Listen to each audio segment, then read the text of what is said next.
not knowing what the president has. So I am not able to arrange my events, going forward. But what I'll do, I'll talk to the president at the right time, and I'll see what is the problem. Okay. I don't think the president, in my view, will be petty to ask anybody to remove from the diary. I think it's just some handlers around the presidency who want just to create mischief, to portray me as somebody who is disrespectful, and to portray me as somebody who is absconding duty. I am a workaholic, and everybody knows, including the president. I'm available for duty. I'm available to assist the president 24/7. Right. But work needs to be made, straight, so that we are able to work properly, so that I align my diary with his, and I'm able to assist him as it is supposed to be. All right. Who is the custodian of that diary? There is a page with everybody there. There's head of public service, there's the president himself, there is a controller of state house, there's a deputy chief of staff, there was me, there was my chief of staff, there was my private secretary, there are security people, the people really who handle the president and myself were in that page. And we even share. What do you mean with the page? No, they are the ones who handle the president's issues, his movement, hospitality people, security people on that page. Yep. So that once his activities are known, everybody aligns automatically, and there has been a lot of efficiency because you have the information so that you are able to plan, you are able to coordinate. If you are flying, you know, you are going by chopper, you prepare. If you are going by road, you know. But when you don't have that information, then it becomes extremely difficult for my office to align with the president's office. Help Kenyans understand. So this diary, is it a physical book? It's a WhatsApp group. It's a WhatsApp group. WhatsApp group. It's every day, things now are good with this digital space. It's a WhatsApp group, and it's updated as you go on.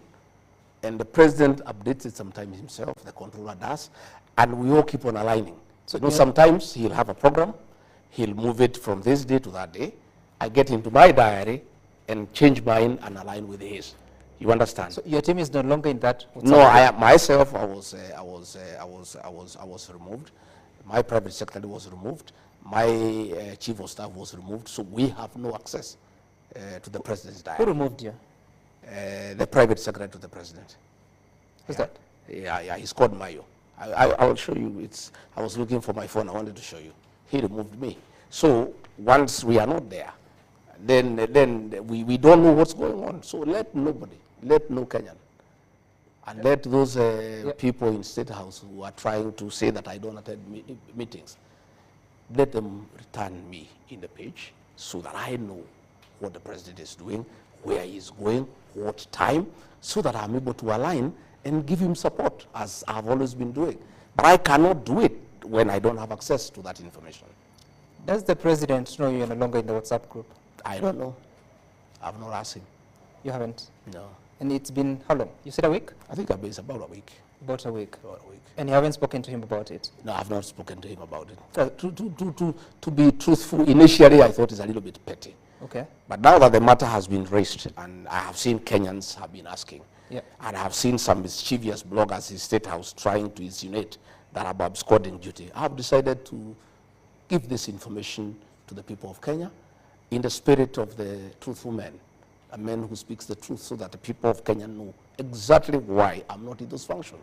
I think I owe Kenyans the truth, because again, as I told you, Sam, I'm employed by the people of Kenya. They need to know why is the deputy president whom they elected not alongside the president in the functions. I think we owe that information to the people of Kenya. And do you know why you would be removed? I don't know, but I have told you there are mischievous people around the president. Were they mischievous against you, Deputy President? Well, I don't know. How do you explain mischief?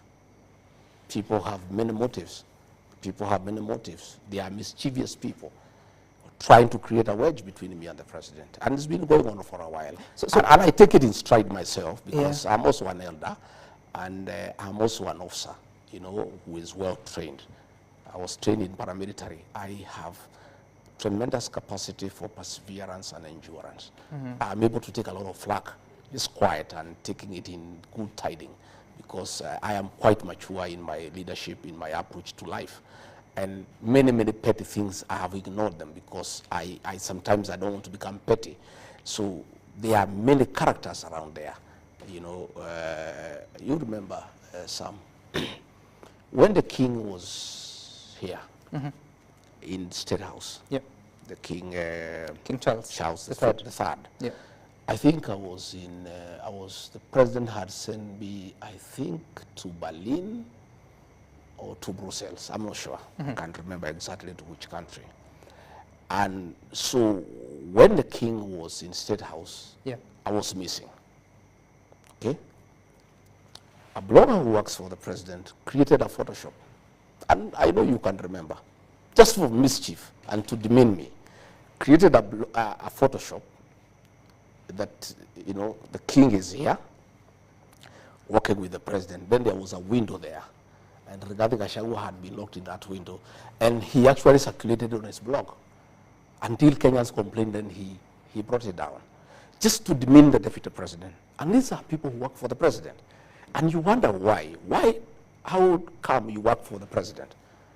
You want to demean his deputy. And I told them, I raised it with them, the head of communication. I said, you think you are demeaning the deputy president? You are not. You are demeaning the president. If there is a perception that the president has locked his deputy in a room somewhere so that the king does not see him, who looks bad in this situation? It's the president who looks bad. So there are many people around the president who are very petty, who are full of mischief, and who are hell-bent on creating conflict within the presidency. I would like to ask the people who work for the president to be honorable and decent people. Let the deputy president have access to the president's diary, unless the president himself has expressly given instructions that he doesn't want his deputy to have access to his diary. If that is the case, I'll accept it. Is there a possibility? I don't think it's a possibility. Okay. I don't think President William Ruto would go that down. But if then I am not reinstated, now that I have brought it in the public and the president will know about it. Yes. If I'm not reinstated, then it follows. It is clear. And then the instructions that must says a come from lot there. about your relationship with the president. You just said that because you've raised it in the public, now the president will know about it. What happened to the two of you? I don't You know. were very happy on the day of inauguration. In the weeks before the election, you were very happy moving I around the don't country. know. Looking at it, I am not a mystical person. I'm a Christian and a very true believer. But I think it looks like there is a jinx around this office of the deputy president. And President William Ruto had a very rough time with the President Uhuru Kenyatta. Right. But luckily for him, he had 5 years to work and work very well without any disturbance. President William Ruto gave a promise, a commitment to the people of Kenya. When he was complaining the way he was persecuted, he was mistreated, he was demeaned, he was harassed, he gave a commitment to the people of Kenya that under his watch, if they elect him as president, his deputy will never be demeaned, his deputy will never be harassed, his deputy will never be persecuted, his deputy will never be disrespected, and his deputy will be facilitated to work and work well. For the first year, that happened, and I'm grateful to him because he did not allow anybody to disrespect me. He did not allow anybody to interfere with my work. But the second year, I must tell you, that is happening. You know, cabinet ministers have been abusing the deputy president. Just the way it was happening during the time of Uhuru Kenyatta. You remember Tobiko called President William Ruto a clerk. Matiang'i wrote him a message that called him an idiot. And people disrespected him. People were intimidated. People were harassed. And President William Ruto made a commitment to the people of Kenya that if he is elected president, it will never happen that his deputy will be disrespected. Today, the deputy president is abused by people hanging on his car, and the president is quiet. Cabinet ministers have been abusing the deputy president is quiet. The president has given many promises to the people of Kenya. Some of them he has not been able to fulfill them because of the difficult economic situations that we are in, and it's understandable. But there's one promise he gave to the people of Kenya that requires no finance. It requires nothing. It requires him to be a gentleman and keep that promise. The promise he gave the people of Kenya. That under his presidency, his deputy will not be abused, his deputy will not be disrespected, his deputy will not be intimidated, his deputy will not be persecuted, his deputy will not be harassed.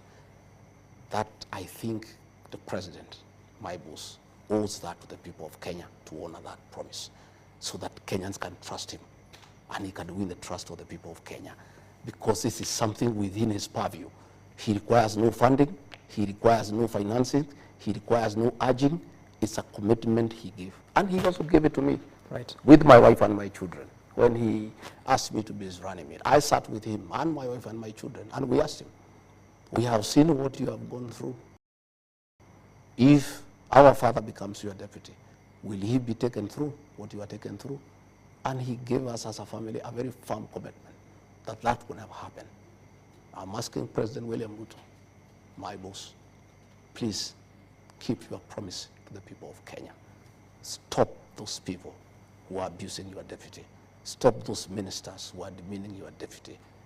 Don't allow the criminal justice system to harass and intimidate your deputy the way you are intimidated. If you cannot keep the other promises to the people of Kenya, at least this one is a very simple promise. Be a good man. Be a good Christian. Keep that promise, President William Ruto, because that is a commitment you gave to the people of Kenya, and you gave me that promise in front of my wife and children that you will never allow anybody to demean me, to disrespect me, to harass me, to persecute me, to intimidate me, to coerce me. That is a commitment that you gave. I ask you, Mr. President, keep that commitment. Are you frustrated? I'm not. I am, let me tell you, son, you don't know me. Many people don't understand Rigathi Gachagua. Rigathi Gachagua is a seasoned leader who has seen many ups and downs. I underwent hell